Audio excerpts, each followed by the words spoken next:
عبداللہ بن عمر رضی اللہ تعالی عنہ سے روایت ہے کہ نبی کریم صلی اللہ علیہ وسلم جب مکہ تشریف لائے اور مکہ فتح ہوا تو آپ نے عثمان بن طلحہ رضی اللہ تعالی عنہ کو بلوایا جو کعبے کے متولی چابی بردار تھے۔ انہوں نے دروازہ کھولا تو نبی کریم صلی اللہ علیہ وسلم بلال، اسامہ بن زید اور عثمان بن طلحہ چاروں اندر تشریف لے گئے۔ پھر دروازہ بند کر دیا گیا اور وہاں تھوڑی دیر تک ٹھہر کر باہر آئے۔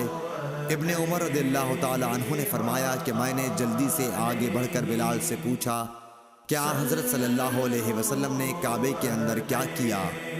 انہوں نے بتایا کہ حضرت صلی اللہ علیہ وسلم نے اندر نماز پڑھی تھی۔ میں نے پوچھا کس جگہ؟ کہا کہ دونوں ستونوں کے درمیان۔ عبداللہ بن عمر رضی اللہ تعالی عنہ نے فرمایا کہ یہ پوچھنا مجھے یاد نہ رہا کہ آپ نے کتنی رکعتیں پڑھی تھیں۔ صحیح بخاری حدیث نمبر 468۔